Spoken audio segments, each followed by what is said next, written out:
daerah kita tuh nggak punya kompetensi yang mumpuni untuk mendistribusikan kekayaannya itu tadi gitu loh. Bayangin loh, ada anggaran yang digunakan untuk hal yang tidak produktif, hanya sekedar untuk seremonial, tapi di sisi lain anggaran untuk gaji guru honorer kecil sekali kan gitu kan ya. Bayangin ada orang yang ngantri nih, ada ribuan orang yang mau mencari kerja gitu kan ya. Ada banyak nih mahasiswa S1 yang menunggu punya ijazah mau cari kerja gitu kan. Tapi tiba-tiba pekerjaan itu, lapangan kerjanya itu nggak maksimal. Kenapa? Karena ada praktek dan mengendap itu tadi.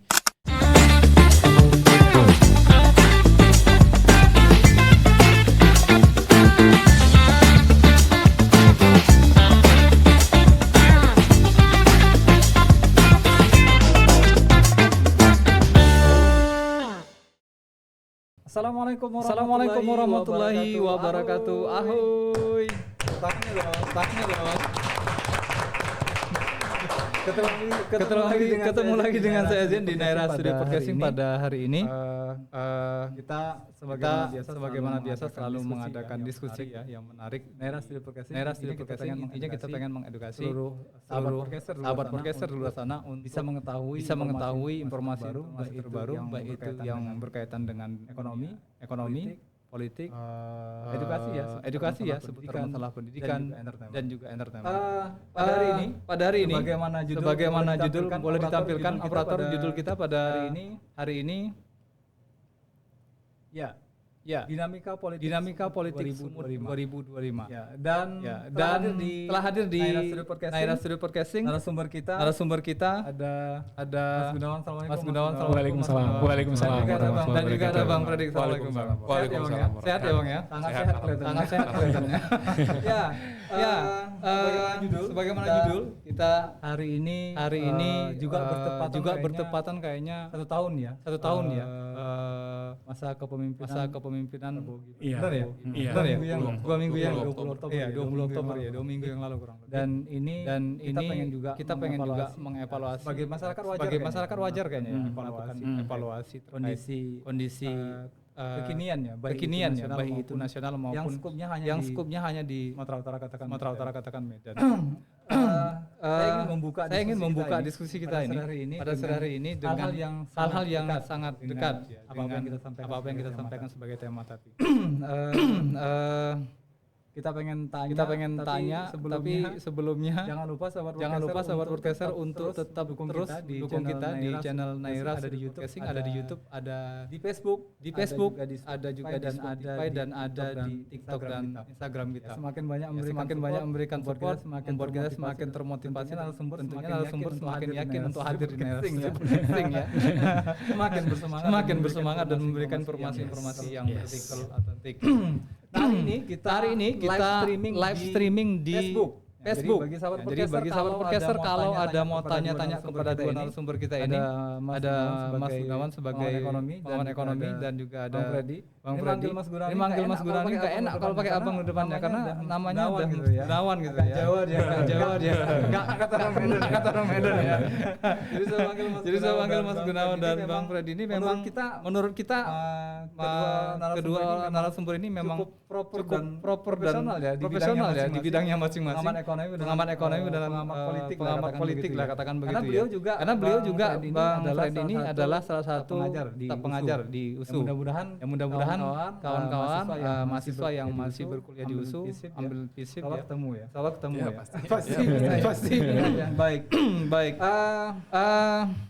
Belakangan kita belakang ini sudah November ya. Jadi kemarin tuh isu yang paling santer itu adalah sebenarnya kita pengen undang dua orang narasumber saat ini pada saat heboh-hebohnya kericuhan ya yang terjadi di skala nasional terkait dengan kejadian di Picu di Pati. Bagaimana kemudian masyarakat merespon kebijakan BB yang naik gila-gilaan ya. 200 bahkan ada yang 300 kali lipat di daerah ternyata semua daerah sama ya, ada kenaikan. Nah, ini pemicunya masih jadi tanya, tapi nanti akan saya tanyakan juga di pertengahan. Nah, pengen bertanya nih ke Bang Freddy dulu sebagai pengamat politik. Apa cerita tentang pasca demo? Katakan apa yang Bang Freddy lihat pasca demo kemarin? Oke, Makasih atas undangannya lagi, Iya. Bang Gun. Bersama Bang Gun untuk yang kedua kali. Jadi memang pasca demo akhir Agustus sampai awal September kemarin, memang kita lihat pemerintah berhasil mengendalikan situasi sehingga stabilitas tetap Ini berhasil dalam tanda kutip atau memang beneran berhasil? Setidaknya sampai saat ini kan demo sudah berangsur. Hari yang lalu masih demo loh Jakarta baru aja. Ya, tapi untuk hal yang lain Berbeda ya. Untuk berbeda. Nah, tapi ada penyebabnya juga itu kenapa kemudian demonya berhenti, kemudian pemerintah berhasil mengendalikan stabilitas. Itu bukan serta-merta hal yang positif juga sebetulnya. Positif untuk kekuasaan. Masyarakat kan belum tentu. Nah, tapi kalau saya bisa bilang bahwa ekspresi protes yang ditampilkan oleh demonstran kemarin itu memang sudah bisa diprediksi dari berbagai macam kebijakan yang diintroduksi oleh rejim pemerintahan Prabowo Gibran. Yang ini nanti menjawab pertanyaan yang mau Bang Zain juga di tengah nanti kenapa kemudian daerah begitu ya? Karena ada tren sentralisasi gitu ya. Kekuasaan daerah itu ada coba dilucuti segala macam. Kemudian kekuasaan itu makin eksklusif sehingga rakyat muak dan akhirnya puncaknya kemarin. Tapi kemudian praktis akhir September kan sudah mulai mereda dan sekarang seperti biasa aja gitu. Cenderung landai dan sudah kembali normal seperti sebelumnya. Tapi ada yang dicapai dari hasil demo kemarin, misalnya setidaknya sekarang pemerintah sudah itu jadi alarm untuk berhati-hati. Dan anggota DPR yang jadi sasaran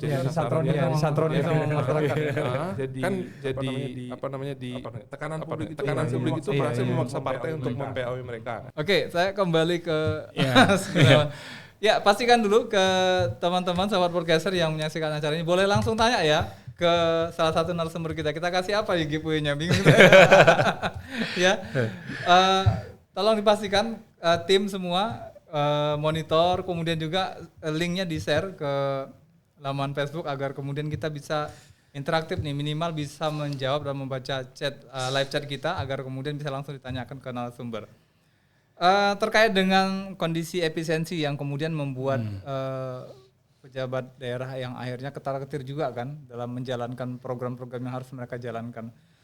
Kita melihatnya di Oktober kemarin bagaimana kemudian sepertinya ya saya membaca Gopsu kita melakukan konsolidasi dengan teman-teman di kepala-kepala daerah di tempat yang lain, kemudian mendatangi Menteri Purbaya ya. Ya.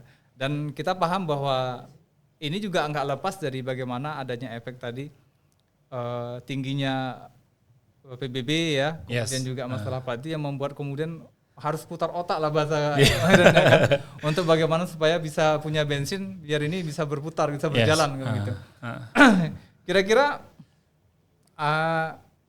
apa penyebabnya kemudian yang membuat kepala-kepala daerah itu akhirnya nekat langsung datangin menteri pada saat itu? Kalau menurut Mas Gunawan? Iya, jadi memang pada dasarnya mereka kehilangan pengeluaran yang harusnya mereka anggarkan dari postur APBD-nya itu tadi kan. Jadi kan yang namanya postur APBD itu kan direncanakan dulu nih. Misal tahun 2026 kita rencanakan hari ini. Uangnya udah ada belum? Ya belum. Nanti pada saat masuk pembayaran pajak terus kita belanjakan. Berarti kan ada potensi defisit di situ kan ya. Nah, kalau kalau pemerintah daerah tuh naikin PBB sampai 1000% yang kemarin sampai di demo itu ya itu salah satu dari dampak dari kebijakan itu tadi. Ya benar yang dikatakan pemerintah tadi kan, bahwasanya karena anggaran dari pusat ke daerah dipotong, mereka terus berimprovisasi. Sayangnya modelnya kayak gaya-gayanya Bu Sri Mulyani, masyarakat yang taringi pajak kan begitu. Ya kan beda nih sama yang sekarang nih kan gitu. Nah, sehingga muncullah yang namanya aksi demonstrasi itu. Itu gitu domain kan. Untuk naikin pajak itu sebetulnya domain dari memang pemerintah daerah atau ada koordinasi dengan Kementerian Dalam Negeri? Kalau misalkan pajak daerah ya domainnya pemerintah daerah, ya kan salah satu pajak daerah itu kendaraan bermotor, ya kan ya. Terus ada pajak bumi dan bangunan, nah gitu itu daerah gitu loh. Kalau misalkan bicara PPN, PPH itu pusat, nah gitulah dia. Untuk kenaikannya sendiri, apakah mereka nggak koordinasi dulu? Oh, saya pikir sih bisa secara ini independen sendirian. Karena gitu kan kesannya bisa. ada yang disalahkan kemarin kan, kenapa? Seperti ini itu kan, Mendagri kan tahu bahwa akan kondisi seperti ini begitu segala macam. Sebenarnya kan kalau kita lihat dari kejadiannya itu kan kan ada banyak daerah tuh yang naikin ya kan ya. ya kan, ada yang 200%, ada yang ribuan persen Iya. gitu kan. Tetapi kan ternyata kan naasnya yang ada di Pati kan gitu aja, ya kan.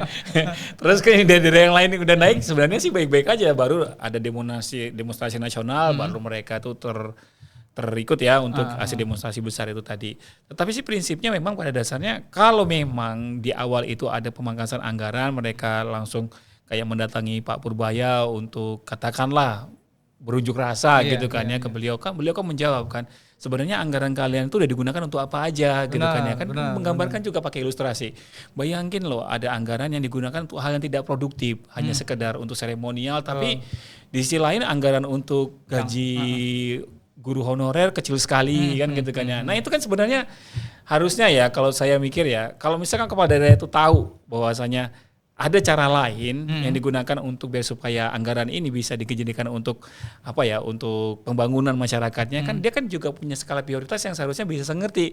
Ini nih kayaknya manfaatnya nggak banyak deh di situasi ekonomi yang sulit seperti ini. Masa iya sih kita bangun tugu untuk apa gitu kan ya. Betul. Di saat situasi sulit kayak gini ada baiknya kita salurkan uang itu untuk disalurkan ke gaji-gaji guru honorer.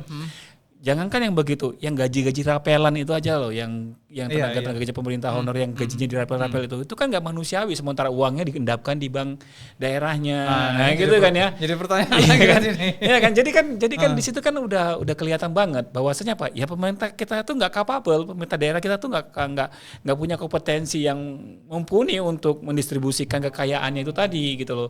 Ini itu perlu ditegaskan kelihatannya. Emang iya gitu kan ya. Ya emang iya kan. Ya kan kalau tidak setidaknya tidak ada tuh kebijakan naikin pajak gitu kan ya. Kalau seandainya kemarin tuh misalkan lah Pati itu katakanlah tidak ada demonstrasi, kenaikan pajaknya itu berhasil gitu kan ya, tidak ada insiden yang memicu terjadinya demonstrasi masyarakat. Saya yakin daerah lain juga akan melakukan hal yang sama kan gitu kan ya. Karena dari hasil demonstrasi itu makanya orang lain pada mikir gitu kan ya, tapi nggak bisa ngasih jalan keluar juga di saat dipotong kita mau ngapain kan gitu. Itu nggak bisa juga kan. Padahal kan sebenarnya kan tinggal alokasikan aja program-program itu yang produktif untuk mendorong misalkan daya beli masyarakat, mendorong aktivitas ekonomi masyarakat, bukan justru diendapkan di bank terus cari bunganya masuk ke pos pembiayaan begitu kan ya di APBD, ya kan nggak lucu ini juga. Polanya gitu. positif bahwa hampir semua kepala daerah melakukan hal yang sama. Iya, diduga kuat seperti itu, gitu kan ya. Ya kan pola-polanya begitu kan ya. Bahkan kan ada kalau di media sosial itu banyak beredar kan, ya kan ya. Ada dana masuk gitu kan ya. Masalah kesejahteraan nanti dulu, bunga sekarang kita nikmatin kan begitu kan ya. Itu kan ngeri juga begitu tuh kalau pola pikirnya seperti itu.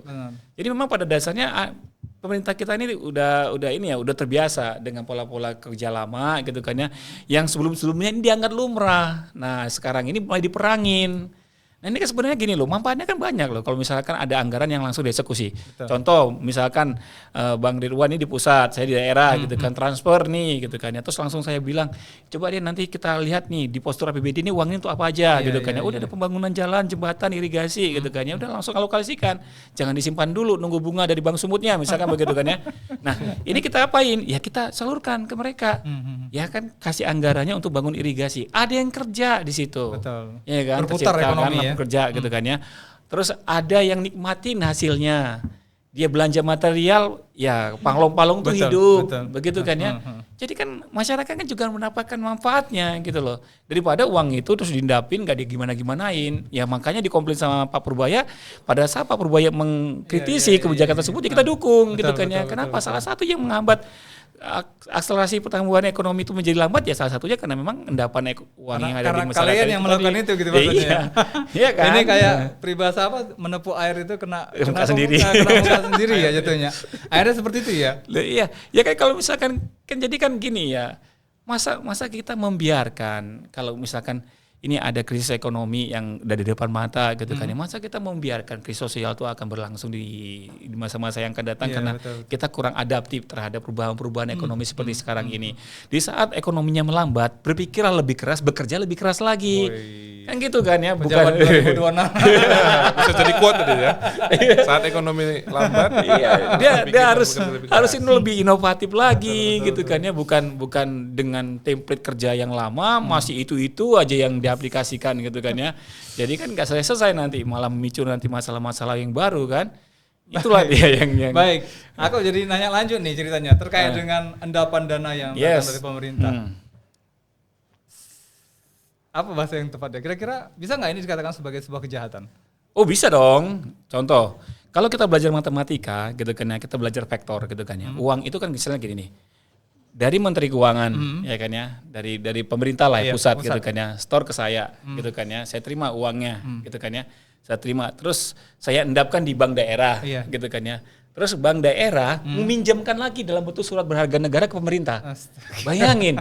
Jadi kalau kita gambarkan dalam sebuah vektor, uang itu sebenarnya nggak gerak gitu loh. Iya. Bahkan pemerintah harus bayar bunga di situ. Iya kan? Itu kalau saya kamu jahat gitu ya. Ya, yang bayar bunga itu siapa? Iya. Ya kan? Yang bayar bunga itu kan masyarakat kita kan. Kita kan masyarakat yang bayar pajak itu loh, yang bayar bunganya. Paham. Sementara yang bayar pajak itu kan mengeluarkan uang untuk bayar bunganya itu tadi. Dan seharusnya mereka menikmati kan dari transfer uang yang ke daerah itu tadi kan, ternyata mereka nggak dapat apa-apa. Malah suruh bayar lagi. Malah suruh bayarin bunganya gitu kan ya. Beban negara kan besar di situ. Nah, kalau misalkan itu dianggap sebuah kejahatan, ya seharusnya tinggal aja buat regulasinya. Bahwasanya pola-pola bentuk korupsi itu bukan hanya merugikan negara dari anggaran hilang sekian, tapi pada saat anggaran itu nggak digunakan, itu juga dianggap sebuah kejahatan gitu kan. Oke, kalau itu sepakat, ini kan jadi cambuk kan buat pemerintah daerah kan. Baik. Tapi ini belum divalidasi sebagai sebuah kejahatan ya kategorinya. Belum. Ya? Tapi kami kalau misalkan saya ngelihatnya gitu kan ya, bayangin ada orang yang ngantri nih, ada ribuan orang yang mau cari kerja gitu kan ya. Ada banyak nih mahasiswa S1 yang nunggu punya ijazah mau cari kerja gitu kan. Tapi tiba-tiba pekerjaan itu, lapangan kerjanya itu nggak maksimal. Kenapa? Karena ada praktek dan mengendap itu tadi. Ya kan, terus zalim jatuhnya ya. Oh iya, zalim banget dong. Ya kan. Nah, kalau boleh tahu nih, Mas kan agak dekat-dekat dengan lingkaran-lingkaran itu tuh. Angkanya berapa, Sobat? Karena sempat kemarin masuk dalam berita ya. Diperdebatkan sebenarnya angkanya. Jadi gini nih Bang Ridwan. Sebenarnya itu kan pada saat ada dana transfer masuk ke daerah gitu kan ya, itu kan dalam rekening itu kan naik turun dia. Jadi misalkan begini nih, masuk 1 triliun gitu kan ya. Nah, kan nanti ada proyek A, B, C, D yang akan siap dibiayain. Dalam kondisi tertentu bisa aja kita lihatnya oh itu 1 triliun. Tapi begitu dalam misalkan itu udah didistribusikan segala macam itu kan dia bisa aja lebih rendah begitu kan. Nah, jadi itu diperdebatkan memang. Nah, pada saat Pak Purbaya menetapkan bahwasanya angkanya di sekian X triliun, nah kita juga harus mengecek di jam dan waktu yang sama pada saat Pak Purbaya itu mengatakan itu. Jadi jangan bilang Pak Purbaya ngomong di hari Senin gitu kan ya, terus kita ngeceknya di Senin depan, pasti bisa jadi beda kan, ya kan, itu bisa jadi beda gitu. Jadi ada multi tafsir di lapangan, tapi pada dasarnya itu adalah data yang nggak mungkin bisa berubah dari sekian detik itu. Itu data yang terekam di Bank Indonesia, yang terekam di perbankan, ya kan, yang kalau hilang bisa dilaporkan ke polisi gitu kan ya. Jadi saya pikir data itu ya perlu divalidasi, tapi kalaupun ada perbedaannya, mungkin metodologi pada saat dia melihat jumlah angkanya tapi itu. Tapi saya ragu dengan perkara itu karena pola-pola penggunaan dana tadi aja masih bermasalah ya. Banyak yang begini ya, bahkan banyak yang begini ya, masyarakat tuh suka bilang gitu kan ya. Kalau Pak Purbaya bener lah, itu kan datanya dari BI gitu kan ya. Nah kalau di pemerintah emangnya kenapa? Habis aja mereka buat di Excel gitu kan, tulis tangan gitu kan ya. Karena nggak profesional. Nah, stigma itulah yang harusnya itu dikikis sama pemerintah daerah. Harusnya ya. Iya, jangan dibiarin gitu kan ya. Kenapa? Karena masyarakatnya sendiri juga nggak percaya dengan data yang, bayangin kalau misalkan ternyata benar nih pemerintah daerahnya tentang data ini kan udah menjelekkan beliau kan, udah merugikan pemerintah daerahnya di awal kan. Kenapa? Karena memang kredibilitasnya pemerintah daerah ini dibandingkan dengan data-data yang disampaikan dari lembaga-lembaga yang lebih profesional gitu kan ya. Nah itu yang membuat kadang-kadang ya persepsinya terhadap pemerintah daerah itu diragukan, integritas itu diragukan jadinya, karena ini kan jadi masalah buat pemerintah daerah. Tetapi ya mudah-mudahan lah mereka bisa belajar lah ya dari sini ya. Kalau saya sih pinginnya begitu. Sambil menunggu kebijakan tadi juga ya terkait dengan kejahatan pengendapan dana tadi juga ya. Jadi harapannya bisa jadi pelajaran kan untuk pemerintah ke depan bahwa orang yang hadir sebagai kepala daerah itu yang betul-betul kompeten lah gitu kan. Iya, jadi masyarakat lewat Naira News saya pengen mengedukasi gitu ya. Kalau misalkan ya ini kan pada saat kampanye itu kan saya yakin, saya bisa pastikan janji yang paling besar adalah janji perubahan pada ekonomi. Janji-janji perubahan ekonomi yang lebih baik. Itu pasti digaungkan gitu kan ya. Tetapi sayangnya kita cuman bisa, banyak masyarakat itu cuman bilang, "Oh ya, dia janji," tapi nggak pernah bertanya atau berpikir gimana dia caranya merealisasikan janjinya itu tadi. Itu kan ya, kita cuma lihat visi misi tertulis gitu kan ya, saya akan mensejahterakan masyarakat kita gitu kan. Tapi begitu audiensnya harusnya kan nanya caranya gimana. Nah, gitu kan. Dia harus detail di situ. Kita hadirkan nanti di Naira. Baik. Oke, tolong operator pastikan lagi apakah memang kondisinya sudah ada pertanyaan dari teman. Ini linknya bantu dibagi juga ke kita biar kita bisa bantu share untuk kemudian sahabat podcaster bisa menjangkau lebih luas lagi ya. Panas nih pembicaraan soalnya, penarasumber udah kehabisan air minum. Bisa linknya di share di grup mungkin nanti biar kita coba ini diposting di media sosial juga ya, dibantu agar kemudian bisa terdistribusikan linknya dan bisa kita dialog interaktif mungkin, baik itu melalui jawaban pertanyaan di live chat kita. Oke, balik saya ke Bang Freddy. Tadi sempat diulang lagi tentang proyek ambisius ya dari pemerintah. Saya justru melihatnya sekarang ini malah berbalik, Bang Freddy. Saya melihat bahwa bisa jadi ya, ini prasangka baik saya. Bisa jadi sebetulnya program MBG ini semacam pedang yang diciptakan oleh Presiden Prabowo agar kemudian bisa mengikis problem-problem yang terjadi di daerah atau baik di pusat itu yang memang selama ini bermain dalam konsep anggaran-anggaran itu. Sehingga ketika efisiensi itu dilakukan, ikat pinggang itu diperketat, kemudian kan masing-masing orang sibuk untuk melihat uang mana lagi yang bisa dimainkan. Kan bisa mikirnya seperti itu.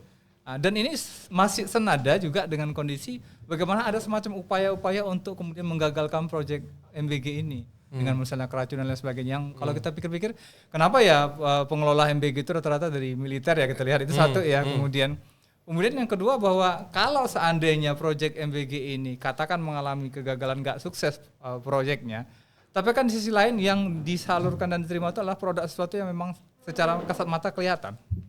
Makan ya, makanan yang diterima oleh masyarakat gitu. Jadi pendapat Bang Freddy sendiri nih terkait dengan prediksi saya tadi seperti apa kira-kira? Karena kan terbukti ya ada pemeriksaan ya di Kejati turun tangan ke bawah dari mulai masalah kasus minyak kemarin, kemudian terakhir ini sedang ada masalah tanah ya yang melibatkan pejabat tanah yang akhirnya disangkut berapa M ya. Saya nggak tahu. Kalau minyak itu kemarin sampai 300 miliar kalau saya nggak salah. Dan kemudian juga sampai akhirnya menyasar ke kepala desa yang antri ini diperiksa. Ya, dari pusat ke daerah. Ini kan informasinya kita santer dengar. Ini gimana kira-kira pandangannya? Saya harus garuk kepala dulu. Kayak pertanyaan penguji tesis ya, Bang Zain. Itu pertanyaan yang biasa saya ajukan sama mahasiswa yang saya uji. Tapi memang saya tertarik sama istilah yang Bang Zain pakai, pedang gitu ya, pedang untuk mengikis program MBG, project ya. Iya, project. Tadi bilangnya project, bukan program, project ya. Project MBG. Jadi memang sebetulnya kita bisa lihat project MBG ini memang coba dibuat jadi trademarknya Prabowo Gibran yang sangat populis, kan memberi makan siang gratis makan bergizi gratis untuk seluruh anak sekolah. Itu kan apa namanya, jangkauannya sangat-sangat luas kan, penerima manfaatnya itu puluhan juta kan, putaran uangnya cepat dan seterusnya gitu. Tapi ini sebetulnya memang strategi distribusi patronase istilahnya, distribusi patronase baru yang coba dibangun oleh Prabowo untuk menggantikan ataupun untuk tadi di daerah ini semua kan akhirnya jadi nggak bisa apa-apa. Iya, terusik. Apalagi terusik, betul. Dan ini memang lumrah dalam setiap pergantian rejim. Ketika rejim baru terbentuk, maka yang dilakukan adalah dia mencoba untuk menciptakan satu proyek atau program yang membuat dia jadi pemegang kendali tunggalnya. Makanya dia nggak melanjutkan IKN. Kenapa? Karena IKN itu distribusi patronase rejim sebelumnya. Tapi yang sekarang, MBG itu seperti dengan program yang lain, seperti koperasi, seperti yang lain. Nah itu cara yang paling cepat yang bisa dilakukan oleh Prabowo untuk membangun semacam dinasti orang-orangnya untuk mengerjakan proyek-proyek ekonomi, untuk mengerjakan anggaran negara. Kalau dia pakai cara lama kan bukan orang dia semua nih di daerah. Bagaimana cara menggantikan supaya yang semua ada di daerah itu jadi orang dia? dengan cepat. Betul. Siapa yang punya loyalitas paling kuat dan bisa cepat? Militer kan. Makanya kemudian MBG tadi Bang Zain bilang banyak dikelola oleh TNI. Iya, TNI benar. Atau ada Agrinas kalau nggak salah ya, yang itu ternyata juga isinya tentara segala macam gitu ya. Lahan-lahan terlantar yang coba diambil alih. Jadi ini sebetulnya yang kita saksikan sekarang melalui program-program ambisius yang sangat sentralistis. Ambisius, masih belum kata-kata ambisius ya? Ya kan, ambisius karena uangnya besar dan juga skalanya besar kan. Betul. Itu untuk sebetulnya untuk coba menciptakan semacam patronase besar yang pusatnya itu ada di presiden. Itulah kenapa sentralisasi tadi terjadi. Nah, berkaitan juga dengan yang tadi Bang Zain singgung soal kepala desa segala macam gitu ya. Atau sebelum ke situ saya mau coba buka, ada beberapa fenomena yang menarik nih. Sekarang tuh di Pemda tuh banyak yang sudah kurang berminat untuk jadi kepala dinas. Di beberapa kota pasti, ya, pastinya di begitu. Sumut. Setelah saya cari tahu kenapa. Karena kata dia nggak balik. Iya, benar. Ketika dia menjadi kepala dinas, mungkin dia harus menyetor sejumlah uang tertentu, harus keluar sejumlah uang tertentu. Tapi setelah dia jadi duduk, dia kan sebetulnya kuasa pengguna anggaran. Tapi karena sekarang resentralisasi sudah terjadi di mana-mana, ruang fiskal dia untuk bisa menggunakan anggaran itu makin kecil. Ibaratnya itu tadi porsinya 100, tapi dari 100 itu 50 udah ditentukan pusat nih. Udah ditentukan Kemdagri atau apa gitu ya, harus untuk proyek ini. 30 ya mungkin udah ditentukan lagi untuk dari provinsi kali ya, atau dari instansi lain gitu. Akhirnya sisanya yang dia pegang kan tinggal 20. Belum lagi ya banyak yang mengeluh harus nyetor ke yang saya nggak usah sebut lah. Akhirnya tradisi mereka, lama ya. Mereka kan cost and benefit aja kan ketika mereka untuk jadi kemudian berapa dan nah ini yang terjadi termasuk juga kepala desa dalam menggunakan dana desa sudah jadi rahasia umum kan. Dana desa itu dari 100% tuh yang bisa digunakan itu rata-rata paling 30-40%. Hanya 30%? 20-30% bahkan. Sisanya kemana? Wallahu alam lah. Ada jatahnya ini jatahnya. Artinya saya bilang potong atas ya. Ini itu potong atas itu saya yang. Artinya yang mau saya bilang adalah sebetulnya yang menjadi masalah itu adalah tadi Bang Gun sebut itu pola lama itu. Okay. Pola lama itulah yang di awal tadi saya sebut itu struktur politiknya yang bermasalah gitu. Relasi antara eksekutif dan legislatif di daerah. Itu kan sebetulnya relasi yang tidak seperti dibayangkan oleh para political scientist seperti saya gini. Karena relasi antara legislatif dan eksekutif di daerah, antara Pemda dengan DPRD itu harusnya relasi lebih ke konflik bukan lebih ke bekerja sama. Si legislatif harusnya mengawasi penggunaan anggaran yang dilakukan oleh eksekutif. Fungsi mereka itu kan 3 aja sebetulnya. Yang kita bayar besar untuk mengerjakan 3 ini. Fungsi legislasi membuat perda, fungsi pengawasan sama budgeting, fungsi anggaran, fungsi pengawasan penggunaan anggaran. Itu tadi yang ketika datang dana kemudian dibiarkan aja gitu. Harusnya legislatif dong yang berteriak gitu. Betul. Mereka yang harus berteriak, jangan kita Bang Gun. Atau kita harus dorong supaya legislatifnya karena itulah mereka kita ciptakan. Tapi yang terjadi kan relasinya selama ini adalah cincai-cincai. Lebih relasi mereka itu lebih ke kerjasama. Inilah pola yang terus terjadi yang membuat ya akhirnya sampai saat ini saya melihat perubahan-perubahan yang terjadi termasuk lahir Pak Purbaya mungkin ya ataupun program apa gitu kebijakan apa. Cuman gimmick-gimmick aja selama pesimis akhirnya ya. Ya mungkin itulah bahasanya gimmick ya selain gimmick gitu. Karena persoalannya tadi kan di struktural tadi yang fundamental tadi. Tapi itu enggak ya kalau pola kerjanya masih tetap sama ya hasilnya kan juga enggak akan berubah gitu. Kata orang Medan payah cakep lah kalau gitu. Ya enggak diapakan ya enggak apalah apa itu ya kan.